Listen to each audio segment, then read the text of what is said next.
The most famous bit of imperial poetry, Rudyard Kipling's The White Man's Burden. And I think what people don't always recognize is that was written explicitly as British advice to the United States. Take up the white man's burden. As it starts to emerge as an empire, what did it learn from the empires that had come before? Early and mid-20th century was a great time of state power, but I am not sure that the late 20th century in retrospect or the early 21st century will look like that. Are tech firms also empires in hiding? The state is unable to capture a lot of profits in the forms of taxation because they're stashed in tax havens. Data grab is the new land grab.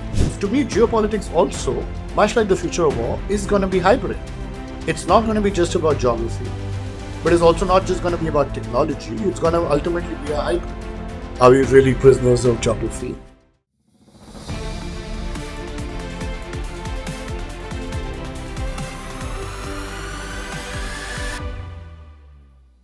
Hi, and welcome to today's podcast episode where we're going to be discussing empires and geopolitics, empires old and new. And today I have a very special guest with me, Professor Daniel Immerwahr, who's a historian, a professor at Northwestern, and the author of a book I really loved and admired, a book called How to Hide an Empire. And so I'm excited to have Professor Daniel Immerwahr here with me. Welcome, Daniel. Thanks. It's very good to be here.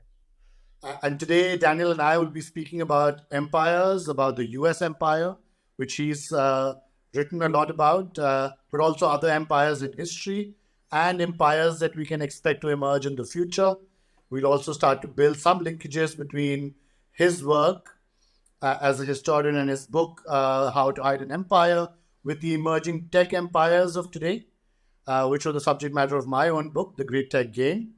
And we'll also be talking about geopolitics as a field more broadly. How is technology impacting the traditional view of geopolitics? Again, the subject matter of my book, but more interestingly and more recently, the subject matter of an article that Daniel wrote called Are We Really Prisoners of Geography? Which alludes to a book written by Tim Marshall by that title, Prisoners of Geography, where he looks at the question of, is geography no longer at the core of geopolitics as we understand it? So I'm excited about this conversation, Daniel, and let me jump straight into it. I want to talk about empires, which I know is at the core of a lot of the research you've done. And I want to first talk about the US, right? So as the US starts to emerge as an empire, right, whether it's in denial or not about it, but as it starts to emerge as an empire, and tell me from your perspective, what did it learn, whether subconsciously, unconsciously, or otherwise, from the empires that had come before it, right? Obviously, the British Empire was right there in front of the folks if you go back a century or so. But even other empires like the Roman Empire and other empires that were there in history, what did the US of that time learn from those empires that had come before it?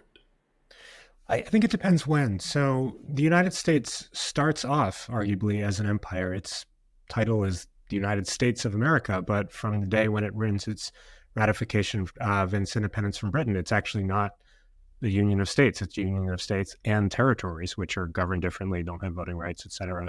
That's true of day one. That's true of today. That's been true every day in between. At first, the United States famously has what we call a settler colonial empire, and its form of empire looks distinctly different from the British one. It's about dispossessing indigenous people within the North American continent and not sort of ruling them as the way that the British Raj did in India. But by the turn of the 20th century, around 1898 particularly, the United States seized a number of populous overseas colonies, the Philippines, Puerto Rico, Hawaii, Guam. And at that time, the United States started scrambling to learn imperial lessons from the British about how to rule distant colonies. The most famous bit of sort of imperial poetry to sort of survive from that age is Rudyard Kipling's the white man's burden. And I think what people don't always recognize is that was written explicitly as British advice to the United States. Take up the Is white that man's burden. Yeah, that's what it is. Yeah, and it's Teddy Roosevelt got an advance copy. It's like literally just like almost a letter to Roosevelt, and it was advice that the United States at that time was quite interested in taking, because although the United States had been a colony and had a kind of lot of anti-imperial rhetoric in its founding tendencies? Yeah. documents, by then this dominant view was that the United States was becoming an adult, and in the world of politics, and to put on the big boy pants of politics was to become an empire, like the British, like the French, like the Germans, and so there was a lot of sort of eyeing the British, how do you run colonies, etc. Yes. And I think that defines, at least for the first part of the 20th century, the United States as sort of imperial identity.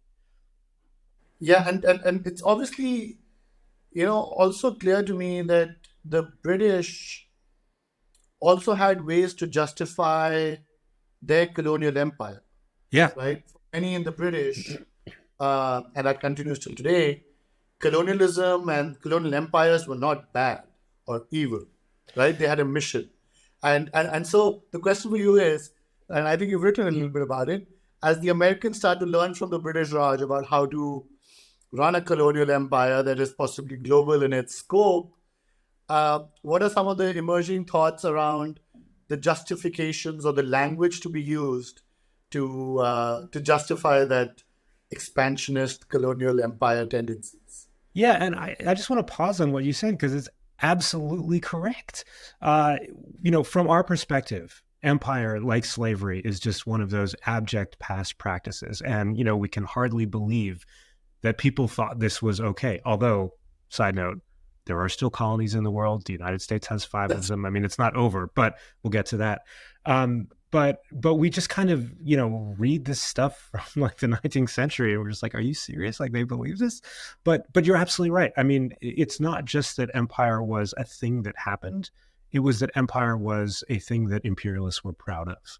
And bragged about, right? And didn't have a sort of this wasn't like, oh, we got to tell some story to get away with this awful thing we're doing. There were people who were truly bought into the project, and generally the thing that they were, by the 19th century and early 20th century, that they were most excited about was civilization. That civilization was a good thing. Civilized countries were better off, that civilization should spread throughout the world, and that empire was the mechanism, or the main mechanism by which less civilized people could, through proximity to the more civilized, learn to have better lives. It's distressingly a little similar to economic development talk sometimes. So so like you can kind of see where it goes. But yeah, and so the British had been totally transparent about, there's a hierarchical world. The British are on top. That's as it should be, because they're people who are less civilized, and we need to sort of bring them along. And it's that language that people in the United States really started taking up. I mean, there have been kind of flashes of it before, but that became the dominant language for thinking about what to do in the Philippines. That's right. That's right. I have this interesting quote from, I believe, a book that Alfred McCoy had written about the U.S. empire. Oh, which And book? He's written a bunch, and they're terrific. that's right. That's right. So I'll tell you which one this is from. This is from In the Shadows of the American Century. Oh, yeah. U.S. global power. So he writes, right? I'm going to use this. So he says that the U.S. developed this distinct form of global governance, incorporating aspects of antecedent empires, ancient and modern, to form their own version of a new, unique American empire. And then he quotes, and now I quote him, this unique U.S. imperium was Athenian in its ability to forge coalitions amongst allies, Roman in its reliance on legions that occupied military bases across most of the known world, this you've written about, and British in its aspiration to merge culture, commerce, and alliances into a comprehensive system that covered the globe. Yeah. Right? So that's wonderful. Al McCoy is such a terrific writer. I guess that is about a slightly later period, and so I've been gassing on about the U.S. colonial empire in its heyday, which is the first half of the 20th century. That's when the United States has most people in colonies. And the big question, I think the big connection between my work and yours is what happens next, what happens after World War II, where the United States promotes two of its large colonies, Hawaii and Alaska, to states. It lets its largest colony, the Philippines, go. It still has Puerto Rico, Guam, U.S. Virgin Islands, American Samoa, and then later the Commonwealth of the Northern Mariana Islands. But nevertheless, it doesn't have the kind of extensive colonial empire that it looked like it was that it had previously, and that it might have even had a larger one if it wanted to. And so then the question is like, what do we call the United States after World War II? Is it still an empire? It's clearly enormously powerful, but is that an imperial form of power? And McCoy's of the vision or of the belief, yes. And so he's like, look, I mean, they just like incredibly, powerful world gobbling empire, and they don't always call it that, but it's totally Roman and it's totally British, and I can see why. No, that's right. That's right. And two things come to mind, right? And I've written a little bit about this in the chapter where I talk about the colonial great game, the great colonial game. Yeah. The British, as they trying to figure out how to run this massive empire that they had, right, that they built, they also had two ways of doing it, right? Most people tend to think that the British controlled every territory very directly. Yeah. That's what we think of the British colonial empire. But they also had this way of indirect control, where they were not in power. So even in India, some of the historians in India recently have written about this, that 40% of the British empire that is considered India, British India, 40% of it, or 60%, one of the two, was actually not under British control directly. It's the princely states, yeah. There's the princely states, where the princely states continue to retain certain levels of autonomy, right? And to me, as I think about the American empire, so to say, there's a lot of that indirect control that I believe, in that post-World War II era, that America starts to exercise. Yeah. So there's two things. Not the direct control, right? So one of the lessons, in a way, that beyond that Rudyard Kipling note that was written to Roosevelt, as you rightly pointed out, is this idea that you don't have to directly control. Of course, the timing also matters, right? I think you've also written about this, that as the American empire comes into its own fully around World War II, where it now has the independence to exert itself also, it coincides with a massive anti-colonial movement globally. Yeah. Right? And so now, I imagine if I put myself into that era, you can't now suddenly say, hey, listen, I've been this anti-colonial country where I've been telling the British that, no, this is not good. You can't do this in the US. You can't do this in the world. I can't suddenly turn around and become one like that myself. So it almost seems obvious to me that the notion of empire in the US in the post-World War II era had to be that of indirect control, had to be that of less direct political control, but more economic, cultural control. Yeah. Right? Which is something you've also referred to in your article, the one we can't get into. So to me, it almost seems that controlling physical territory is a no-no, but then everything else is okay. That's the context in which the US now has to, in that post-World War II era, think about its own empire. Yeah, so that's really important. And let's lay out that argument just for listeners. The idea is, the way scholars usually put it, is that there's actually, at least two flavors of empire. So there's formal empire, where there's direct rule and, the British flag or the US flag goes up in the flagpoles. And then there's informal empire, where, there's just, the US flag is not flying on the flagpole, but, there's some way to control the, puppet government or very constrained rule where the United States might occupy or dictate terms to in some other way. So it's often been said that, the riddle about the United States is it never had the kind of territorial empire of the physical of the geographical extent that Britain did. It never had a sun never sets on the kind of empire. But it also is clearly like powerful and more powerful than any country had ever been, especially in the decades after World War II, more powerful than Britain had ever been. And so the question is, do you want to call that empire or not? And so if you do want to call that empire, the move to make is, you notice that even the British Empire always had informal and formal empire, places it ruled. And so then you just say, the United States, expert in informal empire, in the kind of insidious, invisible forms of empire. And then, just like you said, this kind of works out for the timing, because when the United States becomes globally hegemonic is the moment of a global decolonization movement. So it is not an easy moment to double down on formal empire and taking a lot of territories. I mean, militarily, it could be done. The United States had nuclear weapons, and for a while, no one else did. But for all other kinds of reasons, it would have been tricky. So if you want to diagnose the United States as an empire, what you say is, reacting to the global events, the United States sort of doubled down on informal empire, which was the kind that wouldn't get you in as much obvious trouble, but nevertheless got you all the benefits of empire that you wanted. Yeah, No, that's the claim. I want to say that I'm a little not skeptical of it, but I think there's this kind of temptation that we have to, if you don't like U.S. foreign policy, to just be like, it's imperial. It's imperial. And, okay, yes, it doesn't involve a lot of colonies now, but like, it's the other kind of empire. And there's a way in which we kind of flatten, like as a form of indictment, we just flatten this all into the past. And then, all these kind of disparate forms of control involving entirely new technologies that were not available to the British, that might have different ways of, carrying power out. That all just becomes, in the kind of Flintstones theory of history, where it's just the same thing with different outfits. Like that all just becomes a version of, what happened in the past. So I want to both appreciate that it's clear that the United States has had an enormous amount of power, and I'm very comfortable calling that imperial if you want. But I also want to maybe talk about the ways in which that kind of power is new. Because it relies on new ideologies, new technologies, and it might be a little different even from British informal empire.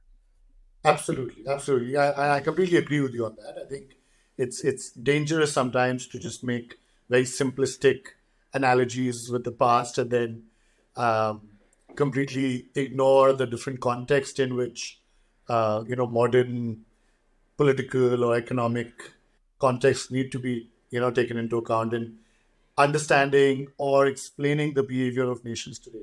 So I absolutely agree. But for me, the other interesting question that emerges is that if, as I think McCoy has said and as we've been discussing, there were some things that, let's say, America learns about how to manage empire from the historical context of the time, from the British Empire that it's kind of taking over from, etc. The question for me that a lot of people today have been asking is, what will the next transition look like?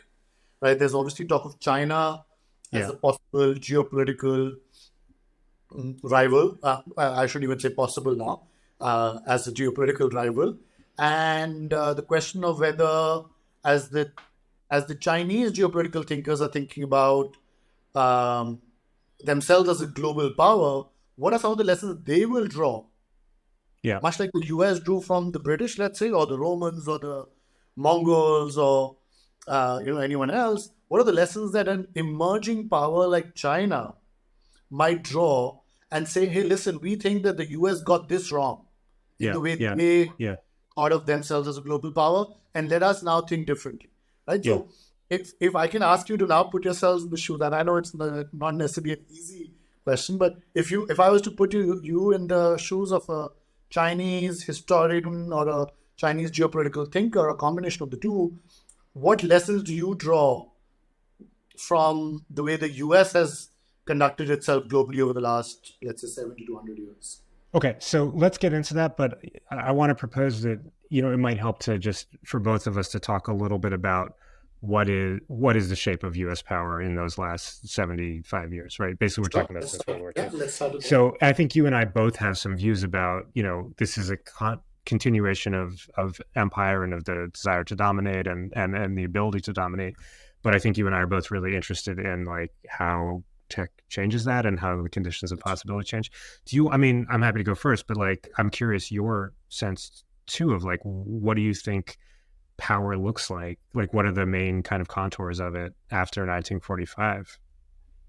So, the way I think of power is in like three large buckets, right? There's economic, there's military, and then there's, you can call it soft, or you can call it cultural, or values based. Right. So that's my third bucket. And so for me, the way I think about power is I have a very economic power first view of power. So I believe that economic power precedes military or geopolitical power. Yeah. And the third bucket that I was talking about, which is, let's say, the cultural and the values based power, comes as a way to facilitate acceptance of and the enhancement of the first two. Yeah. Right. So that's my view of power. And I think that the way the US has exerted its power globally has largely been driven first from its economic rise, both in the pre-World War I, pre-World War II eras, and that as a almost to be able to protect and advance its economic interests, the military imperative has then driven the military industrial complex driven power exertion and power influence over the world, and it's set of bases that have continued around the world. And I think the cultural power of the US, right, the American values, the American democratic set of values, right, globalization, all of these values-based approaches of the US power exertion have helped the first two, right? Yeah. Enabled the first two, and they've almost all become a very sort of, it's a virtuous cycle, right? Each one feeding into the other, right? So that's my view.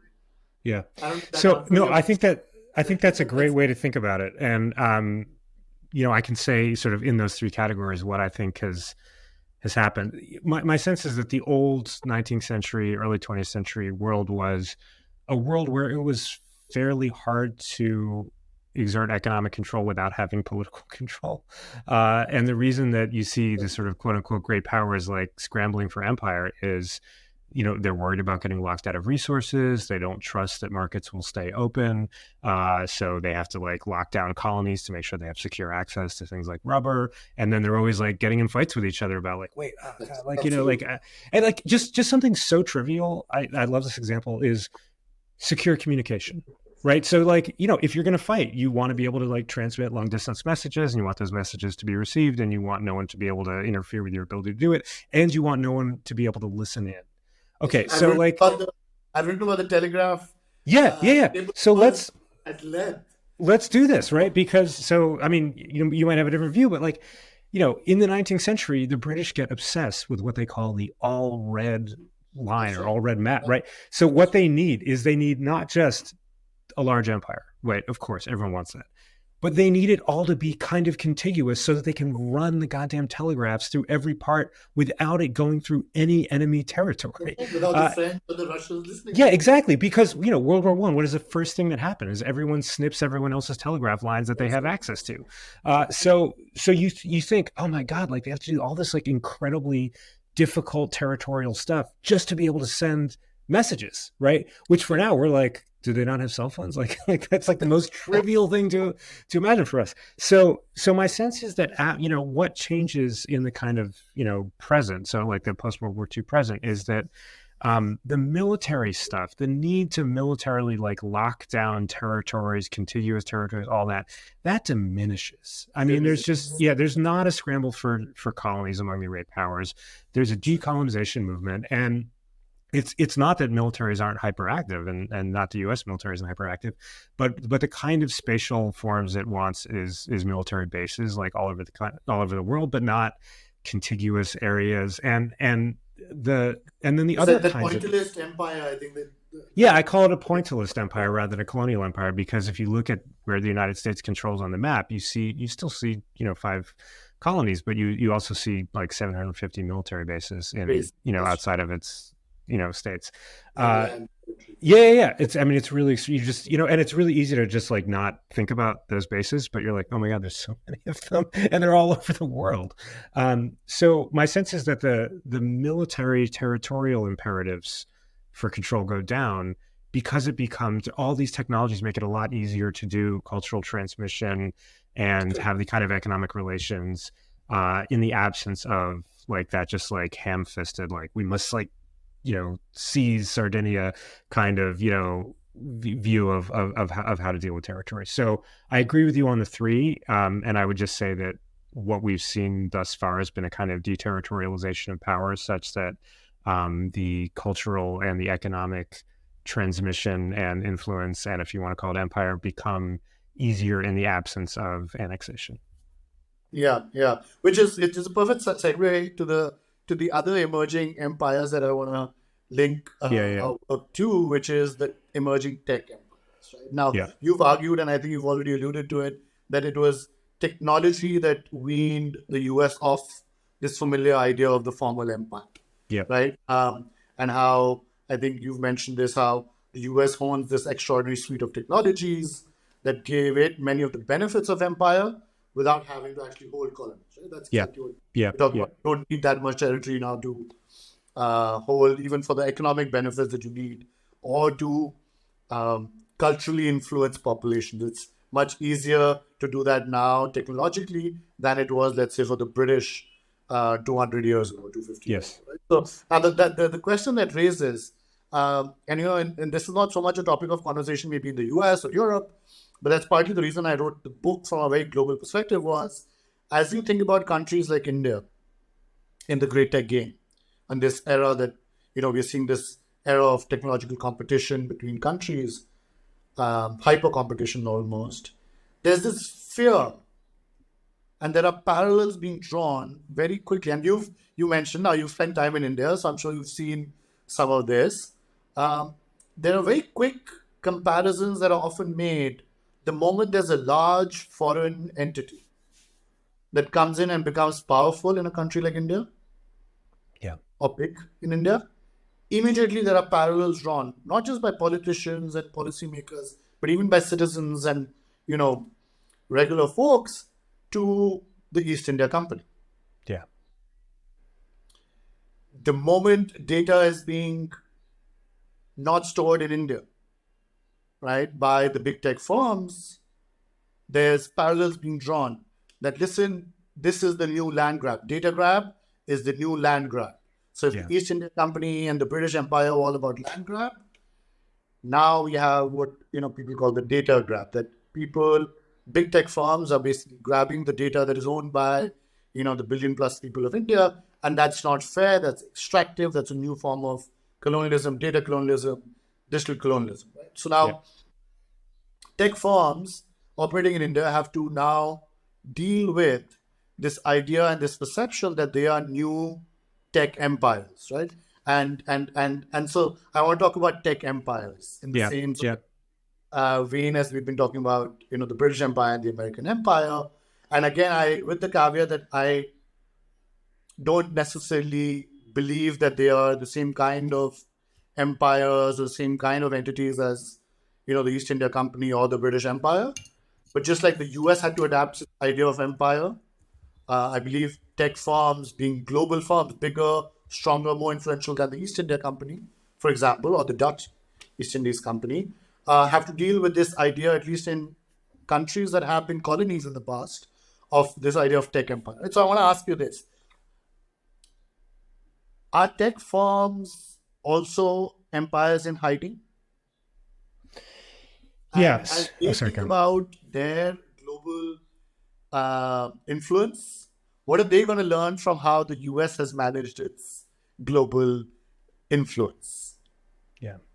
So you can see why people's minds go to the East India Company, because there was this, the early moment of European empire was not, was counterintuitively not a moment of really the extension of state power. It was through corporations. That's Private true in corp- India. That's also true in the country where I am right now, the United States, right? It was like the Virginia Company, and like all the early colonization was handled by corporations that And were interestingly, licensed.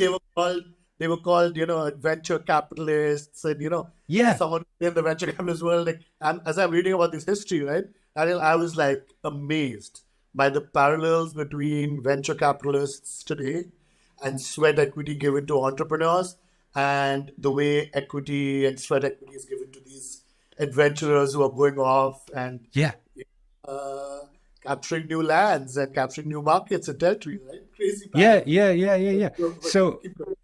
No, so the early history of empire is really, the history of what the historian Philip Stern calls the company state, and we're so used to that kind of 19th century model of, like, you know, Britannia rules the waves kind of thing, that you have to remember. You're like, oh wait, the first century of British colonization in India wasn't technically British. It was a company doing it, right? It wasn't the British, Yes, like they were Britishers, but they weren't, so like you guys like kind of like think through that.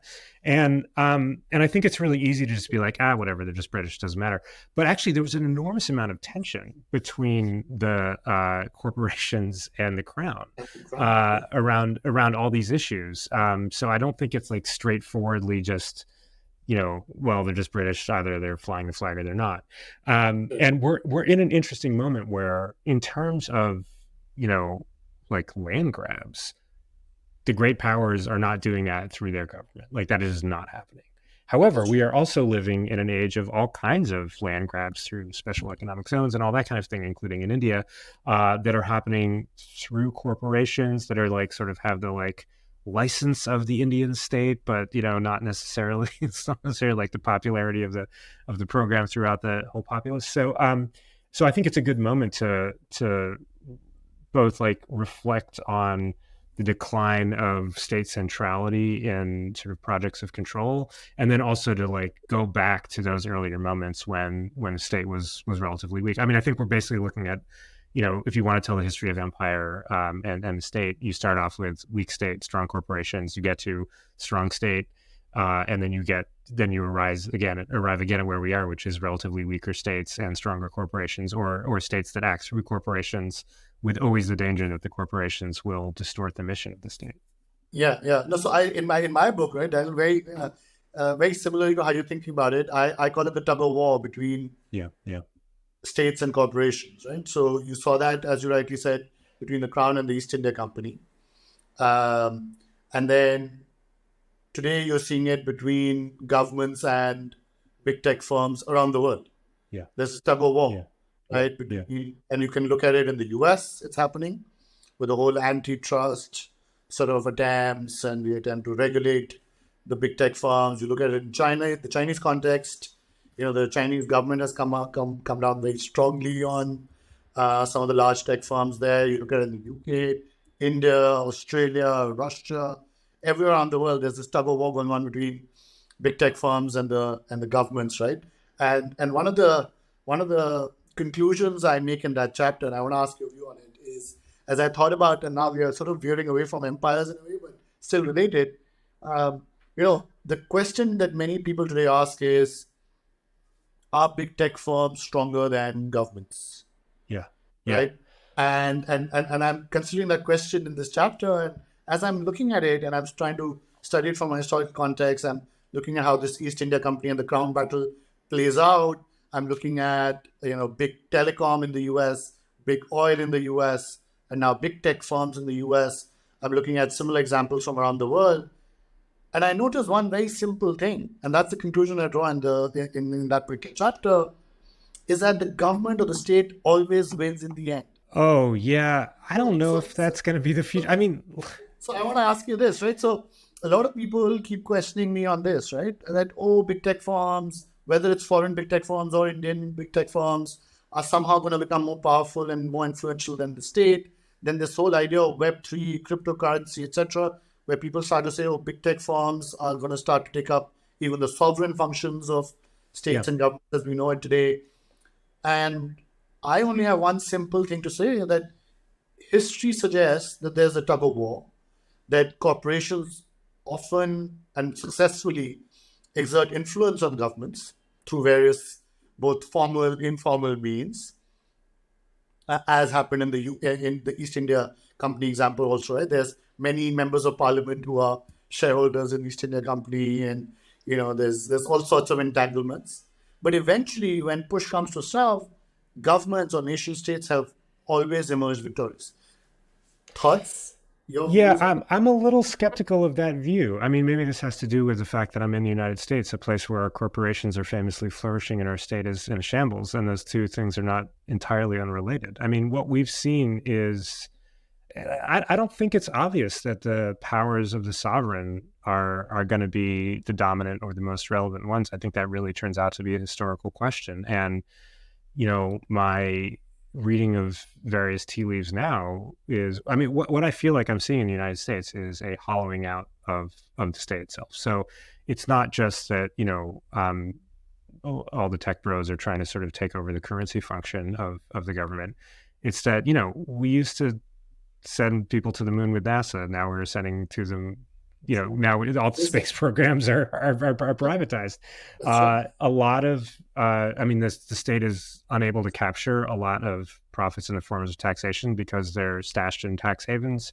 All the kinds of, it turns out that a lot of the technologies of globalization are ones that make it really hard for states to control what's happening within their borders. So, we've seen a complete failure of the United States to deal with globalization in the form of climate change, globalization in the form of pandemic disease, and globalization in the form of this sort of plutocratic secession, whereby there's a lot of rich people who are coming out in the United States, but the state itself doesn't seem to benefit from that. It actually seems to suffer quite a lot as a result of that.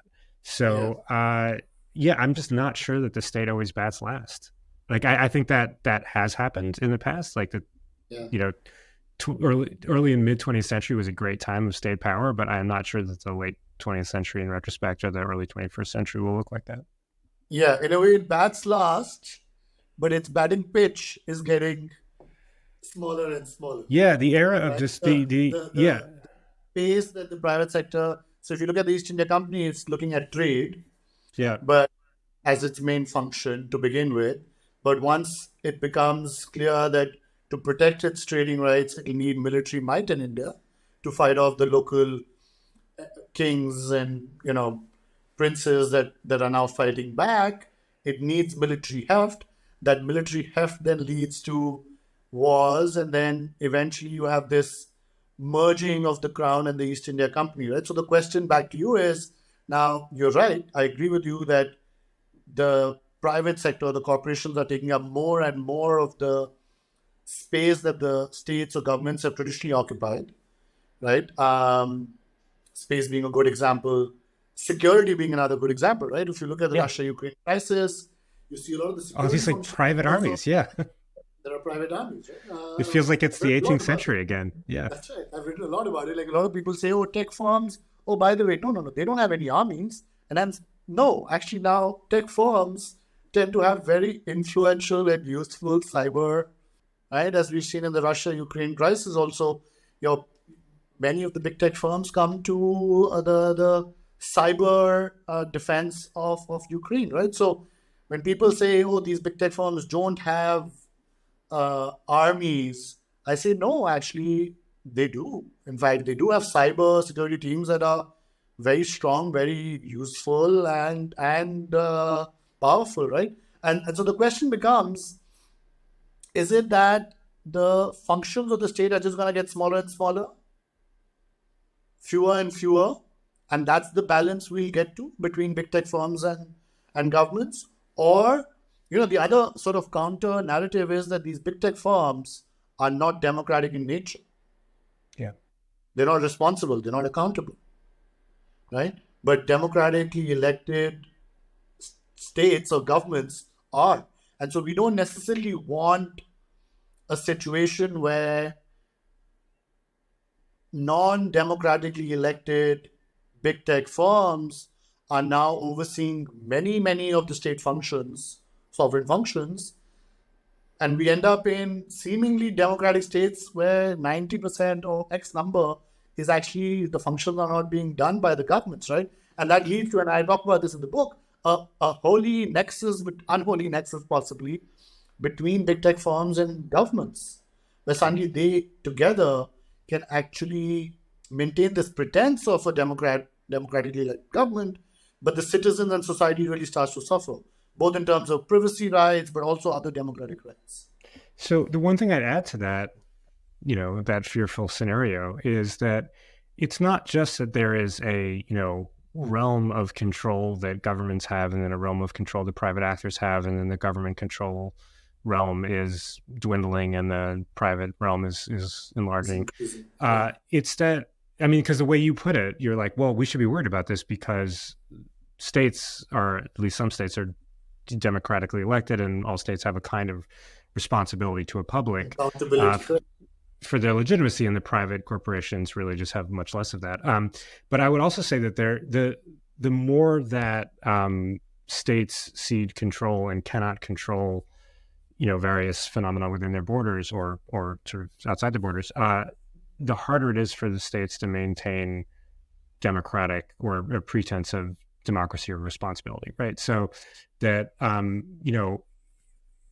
of states operate for their legitimacy on a sense of shared sacrifice, and we all pay taxes because that's fair and that's the right thing to do, and then states collectively secure things for us. Like, we get that bargain, but the more it looks like states can't do that or can't enforce that on the rich, the more we just find ourselves like the rest of us are like, well, why am I doing like, why am I paying taxes? And the more I think everyone is drawn into a really cynical politics. I mean, which is, I think, exactly what we've seen. Right, the rise of sort of authoritarianism seems to have a lot to do with a kind of cynicism about politics, like failure to believe that the state could be anything but the cat's paw of out of control elite. No, absolutely, absolutely. Let me now maybe shift our conversation to geopolitics as a field more broadly. Oh Right? yeah, let's do it. You've written about this, and I love that article. It's about all sorts of thoughts in my head and questions. You've provocatively titled it, "Are We Really Prisoners of Geography?" So why don't you lay out sort of your main argument, and we can talk about that for a bit. Sure. So this was an argument. This was an article, excuse me, in the Guardian, where my editor noted that there's just a lot of geopolitics books out there, not just scholarly books. There's always been that, but popular books, and like books that are selling really well. In the UK, Tim Marshall, which is like, I don't know, 5 books at this point, are sort of constantly on the bestseller list. But Robert Kaplan, Ian Morris, George Friedman, Peter Zeihan, there's just this whole group of people who are writing books that are they all seemingly have sort of similar titles, which is, is the map destiny, or the map is your destiny, right? And the bid behind those books is that, if you really want to understand what politics is about and where it's going, you have to look really hard at the map, and not just the flat map, but the relief map. And you need to, look at the mountains and, look at the rivers. And there's all these kind of sort of intransigent geographical facts that actually explain how power works. And for all the, gauzy talk that we have about rights and new ideas and new technologies, really it's just like, the world of Genghis Khan is our world too. And we've kind of been in denial about that. So there's been that used to be a way of seeing the world, and in fact it was Adolf Hitler's way of seeing the world, but we really tamped that down in past decades, but it's coming back, and it's a very pessimistic way. I'm not saying it's wrong, but it's just like it's a sad world if that's true. So what I was asked to do was to kind of assess these books, and I guess 2 things came up for me. One is I found them very frustrating because I found them really ahistorical. They just seem to be about nothing ever changes, the rivers don't move, etc. And 2 things came up. One is that I felt like that sort of analytical conservatism, right? There's, nothing changes, seemed to be attached to a political conservatism. Nothing should change, the powerful are the powerful, etc. And it turns out that a lot of the people who write that kind of geopolitics book either consult with, there was this firm called Strat4, Strategic Forecasting, that did a lot of like private security consulting. So a lot of these guys are associated with that, or in fact have been the president of it. And then the other thing that's you could share their politics and therefore share their analysis, and that would be fine. But the other thing that I found interesting, and this one was really frustrating, was I was like, it's weird because the geography isn't unchanging. Right. The landscape is completely human made, and we have all kinds of ways of altering it. And never more than now have we seen that. Like, we are living in a world where geography is not unchanging, but volatile through global warming. And I felt like this whole like maps tell you the whole story kind of line of argumentation really wasn't taking that seriously. So not only did I find it to be conservative in the sense of nothing ever changes, I also found it to be implausible in that sense. Yeah. And I no, that's right. And I liked the fact that you're talking about how geography itself is changing, right? Like, I mean, it's not like our geographical boundaries are as set in stone as they maybe were earlier. But I came at this question from a slightly different angle, right? Which links back to some of the Yeah. conversation we were having about your Pointillist empire and the you know, there was no need anymore to have such physically large territories to be in your direct control, right? So as I started, like my book, the subtitle of it is Shaping Geopolitics, right? How is Yeah. technology Yeah. shaping geopolitics? And as I read your article, I was like, right.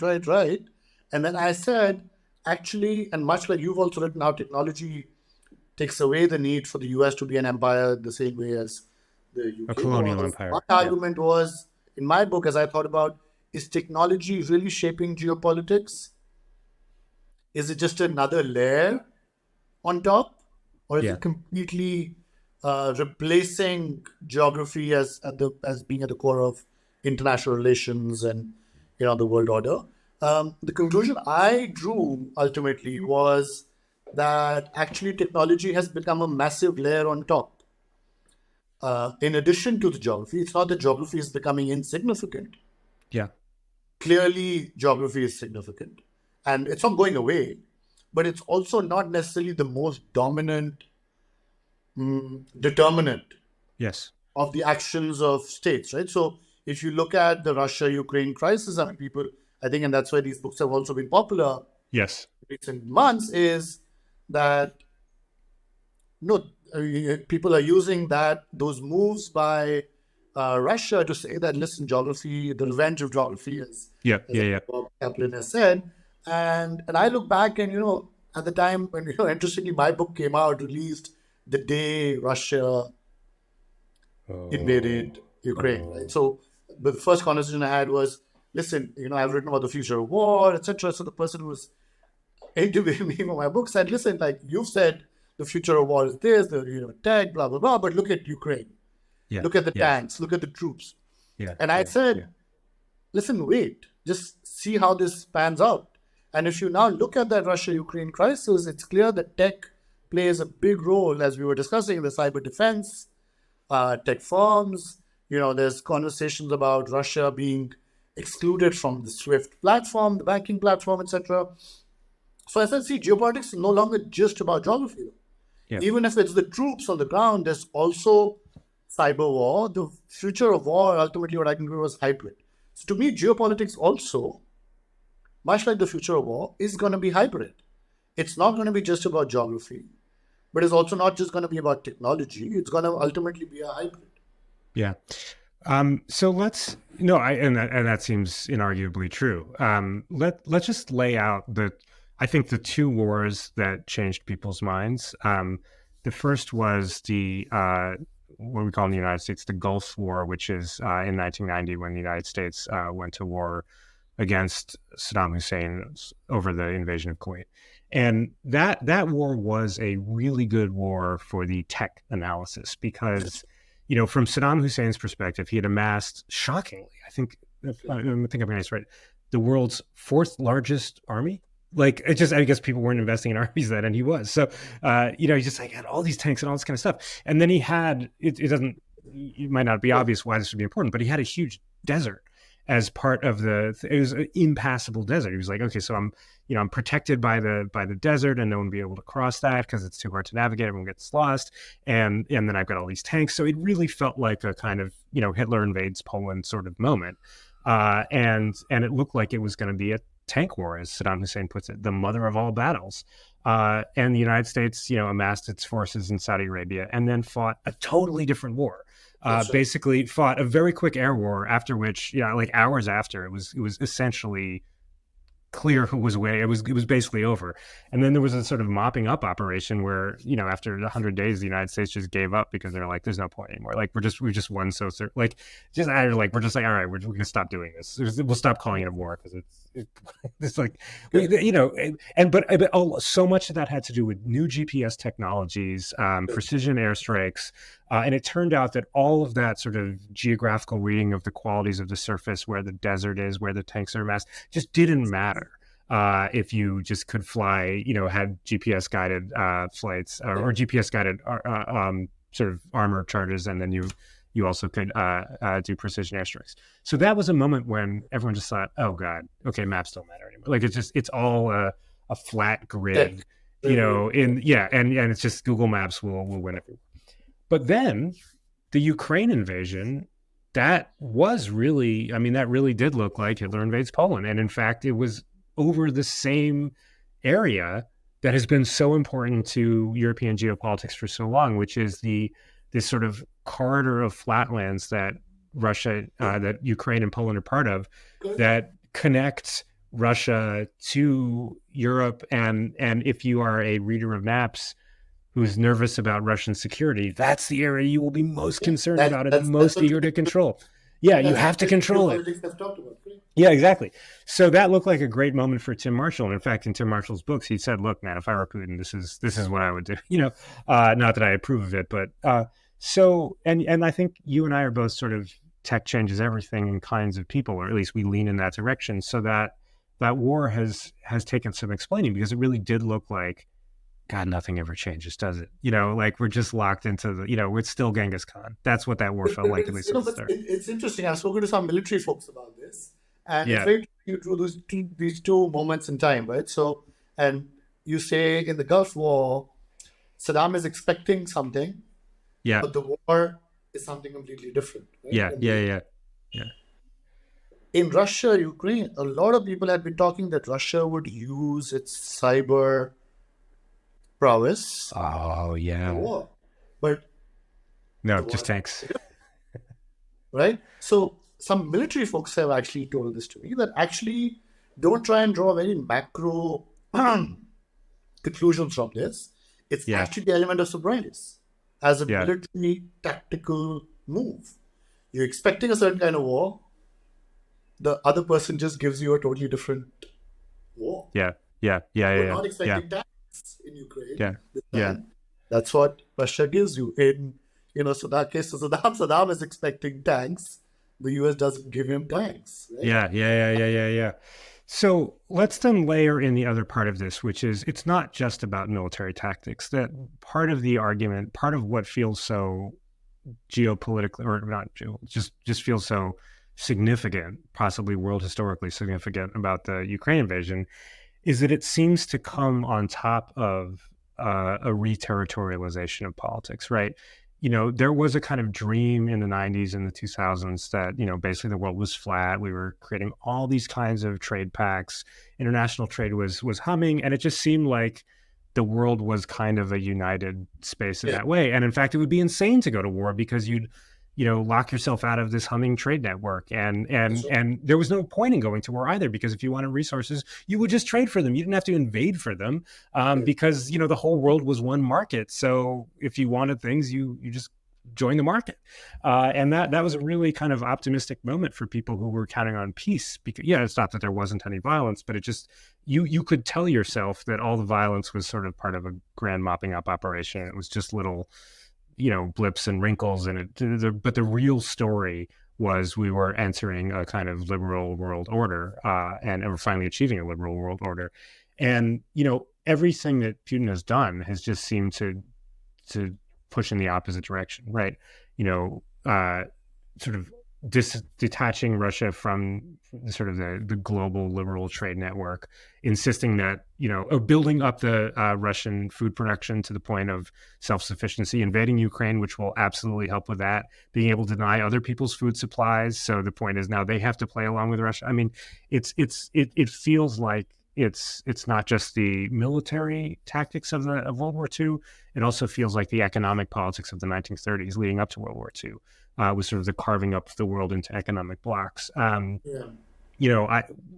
That's not a world I really want to live in. So, but we have to, our analysis of how things work and how they're going, and our hopes for how they might work and what we would like, those have to be different, right? So it's possible to test this, but also to just believe that like we are entering a geopolitical phase again. But I think that's right. With geopolitics, as many people are now saying, right? Geopolitics after a while now is starting to overtake economics as the primary driver of decisions, right? Yeah. And you look at the tech wars between the US and China, and you look at that, you look at how rare earth materials, going back to the telegraph cable analogy, by the way, which you've drawn, and I've also drawn in my book, there's raw materials now required even for the technological dimension of competition that ultimately leads to more territorialization, right? So Yeah. it's almost like you cannot completely connect the two, right? Yeah. That's why ultimately my conclusion was that actually it's not an either or question.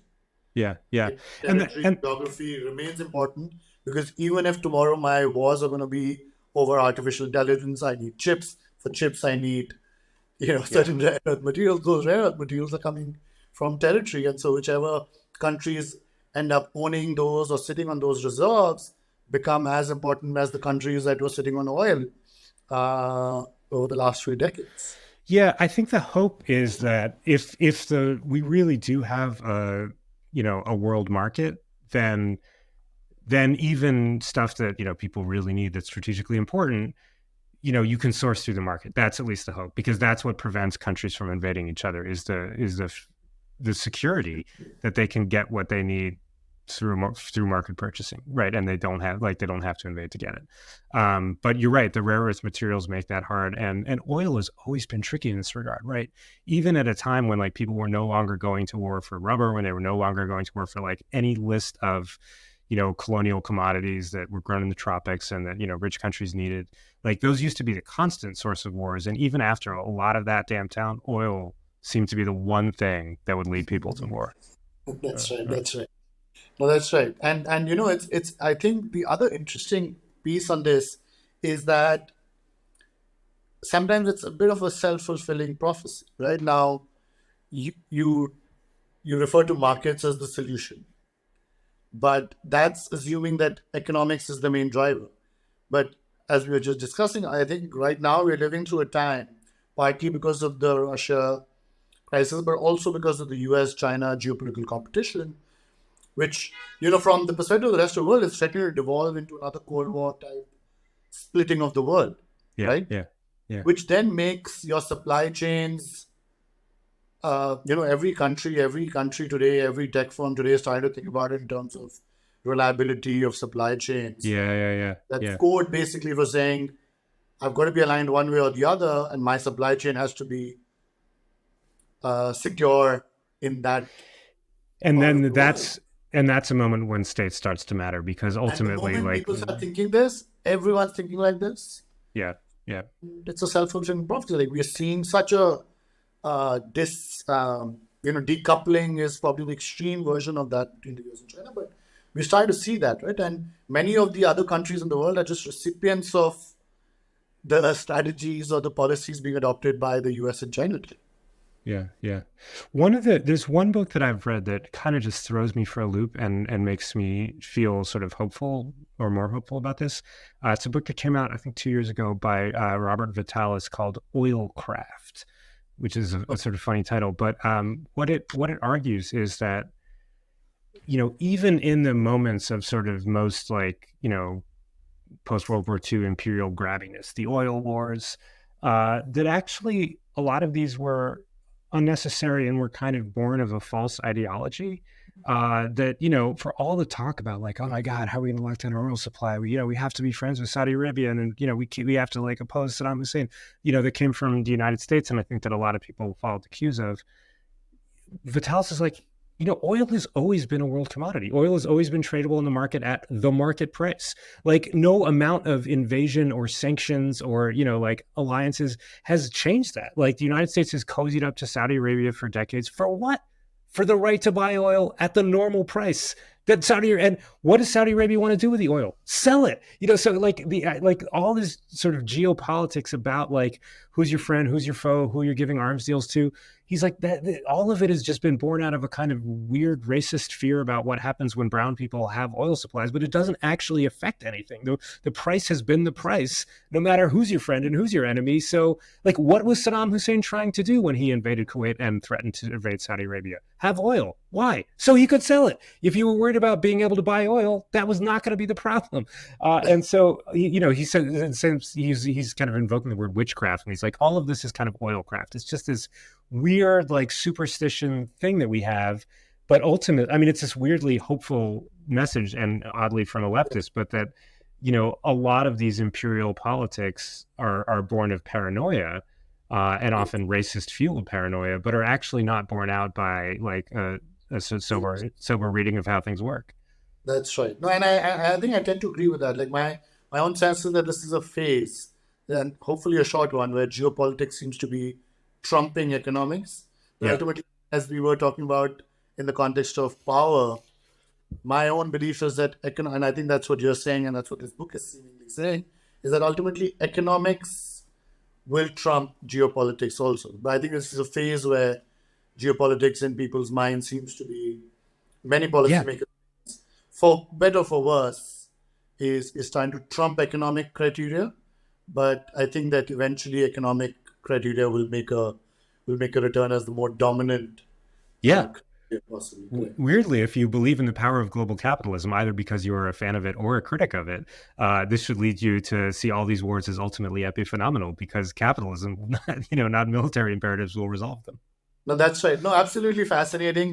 Thanks so much, Daniel. There are two questions I end every podcast with. Sure. One you've already answered, but I'll still ask it to you, which is to recommend a book. I've got one. Yours and mine that you can recommend for our listeners to read if they're interested in these. Yeah, so I recommended Oilcraft, which, I just keep thinking about. There's another book by Sam Lebovic called A Righteous Smokescreen that just came out, which is about the other part, not the military economic, but the cultural side of empire. And it's one of these studies where it's like of a small thing, but it turns out to unlock the mysteries of the world. So it's this study of how the U.S. deals with informational politics and how it tries to spread its messages and block out other people's in the Cold War. But you just read this and you're like, this is how power really works. So those are two books that I strongly recommend. Amazing. And the second question I love to ask is for you to recommend someone else we should have on this podcast.